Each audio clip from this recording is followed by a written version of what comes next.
नमस्कार दोस्तों। आज की इस वीडियो में हम यह चर्चा करेंगे कि हमारे देश में कानून द्वारा किराएदारों को किस तरह के कानूनी अधिकार दिए गए हैं। जी हाँ दोस्तों, अक्सर ऐसा देखा जाता है कि किसी काम धंधे या नौकरी रोजगार के चलते मजबूरीवश अधिकांश व्यक्तियों को किसी अन्य शहर या महानगर में किराए के तौर पर रहना उनकी मजबूरी बन जाती है। तो दोस्तों, ऐसे में हम यह जानेंगे कि किराएदारों के पास किस तरह के कानूनी अधिकार कानून द्वारा दिए। तो यदि कोई व्यक्ति किसी दूसरे व्यक्ति से उसका घर मकान फ्लैट किराए के तौर पर लेता है, तो ऐसे में कानूनी तौर पर यह अनिवार्य है, यह आवश्यक है कि मकान मालिक और किराएदार के बीच में एक लिखित रेंट एग्रीमेंट, एक लिखित किरायानामा बनवाया जाना चाहिए। दोस्तों, ऐसे में स्पष्ट तौर पर यह लिखा जाना चाहिए कि मकान मालिक और किराएदार के बीच में किराए की राशि कितनी तय की गई है, कितनी फिक्स की गई है, ताकि दोस्तों भविष्य में कोई मकान मालिक अपने किराएदार से उस तय की गई रकम से ज़्यादा किराया वसूल ना कर सके। दोस्तों, इसके अलावा ऐसे रेंट एग्रीमेंट में यह लिखा जाना भी आवश्यक होता है कि मकान मालिक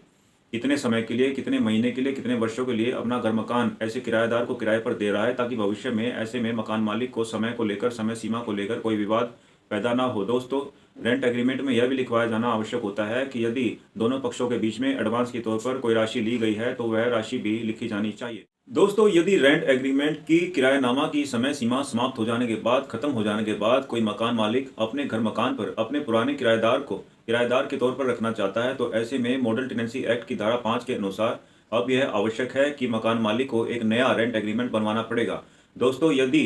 कोई मकान मालिक अपने घर मकान से किराएदार को बाहर निकालना चाहता है और उसे बेदखल करके अपना कब्जा अपने घर मकान पर वापस पाना चाहता है, तो दोस्तों ऐसे में मकान मालिक को यह ध्यान रखना चाहिए,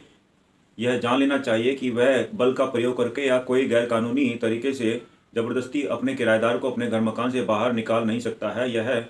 एक अपराध की श्रेणी में आता है। तो दोस्तों मॉडल टेनेंसी एक्ट 2021 की धारा 21 और 22 में अब यह लिखित प्रावधान कर दिया गया है कि यदि कोई मकान मालिक अपने घर मकान से किराएदार को निकालना चाहता है और उसे निकालकर अपने घर मकान पर अपना कब्जा वापस पाना चाहता है, तो दोस्तों ऐसे में अब मकान मालिक को एक लिखित लीगल नोटिस दे करके अपने किराएदार को यह सूचित कर दोस्तों मकान मालिक दोबारा एक लीगल नोटिस भेज करके अपने किराएदार को यह सूचित करना आवश्यक होता है। उसे एक समय सीमा दे दी जाती है, जिस समय सीमा के अंदर किराएदार को कहा जाता है कि वह अपने किराए पर दिए गए घर मकान से अपना कब्जा हटाकर वापस कब्जा मकान मालिक को। दोस्तों, जब किराएदार और मकान मालिक के बीच में एक लिखित एग्रीमेंट, एक किरायानामा हो जाता है और जिस तय समय सीमा तक ऐसे मकान मालिक दोबारा जिन कमरों को किराएदार को उपयोग करने के लिए दिया गया है, तो दोस्तों एक किराएदार को इज्जतदार शहरी होने के नाते ऐसे घर मकान में, ऐसे कमरों में प्राइवेसी का अधिकार है। जी हाँ दोस्तों, उसे अपनी निजता का अधिकार है। दोस्तों, अक्सर ऐसा देखा जाता है कि मकान मालिक किसी न किसी बहाने से, किसी रिपेयर के बहाने से अक्सर ऐसे में किराएदार के मकान में, किराएदार के कमरों में ताक झांक किया करता है। दोस्तों, ऐसे में यह किराएदार की प्राइवेसी का हनन है, उसकी निजता का हनन है। यह भी एक कानूनी अपराध है। दोस्तों, अक्सर ऐसा देखा जाता है कि किराएदार के घर पर आने वाले मेहमानों के साथ भी ऐसे मकान मालिक के द्वारा कई बार बदतमीजी की जाती है। तो दोस्तों, एक इज्जतदार शहरी होने के नाते यदि किराएदार के घर में आने वाले रिश्तेदार इज्जतदार शहरी हैं, तो ऐसे में किराएदार के घर पर आने वाले मेहमानों पर यदि कोई आपराधिक शिकायत नहीं है, वह इज्जतदार शहरी हैं, तो दोस्तों ऐसे में मकान मालिक ऐसे किराएदार के घर पर आने वाले मेहमानों के साथ किसी तरह की बदतमीजी यदि करता है, तो यह भी अपराध की श्रेणी में आता है। ऐसा देखा जाता है कि अपनी कमाई का एक बहुत बड़ा हिस्सा, एक बहुत बड़ी रकम हर महीने लगातार एक किराएदार अपने मकान मालिक को किराए के तौर पर देता है। लेकिन दोस्तों, इन सब के बावजूद अक्सर यह भी होता है कि छोटी छोटी बातों को लेकर मकान मालिक और किराएदार के बीच में अक्सर तनाव की स्थिति रहती है, खींचतान की स्थिति रहती है। दोस्तों, मकान मालिक अक्सर किराएदार को कहीं ना कहीं एहसास दिलाता रहता है कि वह उसके मकान में महज एक किराएदार है और मकान मालिक ही उस मकान का असली मालिक है, उसी का उस मकान पर पूरा अधिकार। दोस्तों, अक्सर ऐसा देखा जाता है कि मकान मालिक द्वारा एक तय समय के बाद, एक तय समय सीमा के बाद अक्सर ऐसे किराएदार को घर में आने जाने से रोक टोक की जाती है। जी हाँ दोस्तों, अक्सर ऐसा देखा जाता है कि कई मकान मालिकों द्वारा घर के मेन डोर को, मुख्य द्वार को लॉक कर दिया जाता है। ऐसे में मकान मालिक घर की दूसरी चाबी, उस मेन डोर की दूसरी चाबी किराएदार को नहीं देता है। यदि दोस्तों मकान मालिक ऐसे किराएदार को एक समय के बाद घर में आने से रोकता है, तो ऐसे में दोस्तों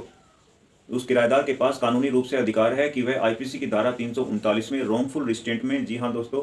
अपने नज़दीकी पुलिस थाना में जाकर, अपने लोकल थाना में जाकर ऐसे मकान मालिक के खिलाफ एक लिखित शिकायत दर्ज करवा सकता है। दोस्तों, यदि ऐसे मकान मालिक के द्वारा मेन डोर, मुख्य द्वार को बंद कर दिया गया है और किराएदार को अंदर बंदी बनाकर रखा गया है,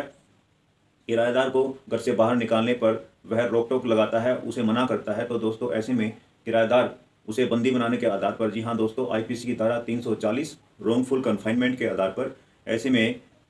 वह किराएदार अपने मकान मालिक के खिलाफ लोकल पुलिस थाना में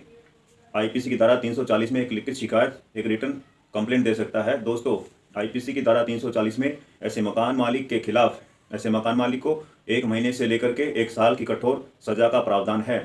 दोस्तों अक्सर ऐसा देखा जाता है कि एक किराएदार के साथ में अक्सर कोई महिला, बहन, बेटी या पत्नी रहती है। दोस्तों अक्सर कुछ मकान मालिकों द्वारा किराएदार की सहमति के बिना, किराएदार की मर्जी के बिना यदि उस कमरे के बाहर या कमरे के अंदर सीसीटीवी कैमरा लगाए जाते हैं, दोस्तों ऐसे में मकान मालिक द्वारा यह किराएदार की निजता का, प्राइवेसी का उल्लंघन है। दोस्तों ऐसे में उस महिला द्वारा आईपीसी की धारा 354C में, जी हाँ दोस्तों, आईपीसी की धारा 354C में निजता के हनन में महिला एक लिखित शिकायत ऐसे मकान मालिक के खिलाफ करवा सकती है। दोस्तों ऐसे में 354C आईपीसी में ऐसे मकान मालिक के खिलाफ 3 साल से लेकर 7 साल तक की कठोर सजा का प्रावधान है और आर्थिक दंड का भी प्रावधान है। जी हाँ दोस्तों, यह हमने इस वीडियो में जाना, हमने देखा कि हमारे देश में किराएदारों को बहुत तरह के कानूनी अधिकार दिए गए हैं। जी हाँ दोस्तों, यदि कोई किराएदार किसी के घर मकान में किराएदार के तौर पर रह रहा है तो ऐसे में उसका पूरा अधिकार है, उसका पूरा हक है कि वह उस घर मकान का उस समय सीमा तक पूर्ण रूप से स्वामी होता है। ऐसे में उस किराएदार का पूरा अधिकार है, पूरा हक है कि वह उस घर मकान में एक इज्जत की, एक सुकून की ज़िंदगी जी सके, जिसमें किसी तरह का मकान मालिक के द्वारा कोई हस्तक्षेप ना हो, कोई इंटरफेरेंस ना हो। मकान मालिक ऐसे में किराएदार की निजता में, उसकी प्राइवेसी में दखल अंदाजी नहीं कर सकता है, वह किसी तरह की कोई तांग झांक नहीं कर सकता है। दोस्तों हमने यहाँ यह भी जाना कि एक किराएदार के पास अपने मकान मालिक से बेसिक सुविधाओं का, मूलभूत सुविधाओं का पाने का अधिकारी है। ऐसे में मकान मालिक से वह बिजली, पानी और पार्किंग की सुविधा को पाने का अधिकारी है। दोस्तों यदि किसी कारणवश, किसी परिस्थिति के चलते कोई किराएदार अपने मकान मालिक को 1 महीना या उससे ज़्यादा समय तक किराया देने में असमर्थ है तो ऐसे में भी मकान मालिक उस किराएदार को बिजली, पानी की, पार्किंग की सुविधा से वंचित नहीं कर सकता है। दोस्तों हमने इस वीडियो में यह भी जाना कि किराएदार के घर मकान में आने वाले रिश्तेदारों, मेहमानों से मकान मालिक किसी तरह की बदतमीजी नहीं कर सकता है, वह भी एक आपराधिक श्रेणी का मामला है। दोस्तों हमने इस वीडियो में यह भी देखा कि मकान मालिक किराएदार पर अपनी मनमर्जी से किसी तरह की बेबुनियाद उल्टी सीधी शर्तों को थोप नहीं सकता। दोस्तों हमें पूरी उम्मीद है, हमें पूरी आशा है कि हमारे द्वारा दी गई इस जानकारी से किराएदारों को उनके कानूनी अधिकारों का पता चला होगा। तो दोस्तों कानून की जानकारी से भरपूर ऐसे ही और वीडियोस पाने के लिए आपसे मेरा अनुरोध है कि आप मेरे चैनल कानून टुडे को ज़्यादा से ज़्यादा शेयर कीजिए, लाइक कीजिए, सब्सक्राइब कीजिए। धन्यवाद।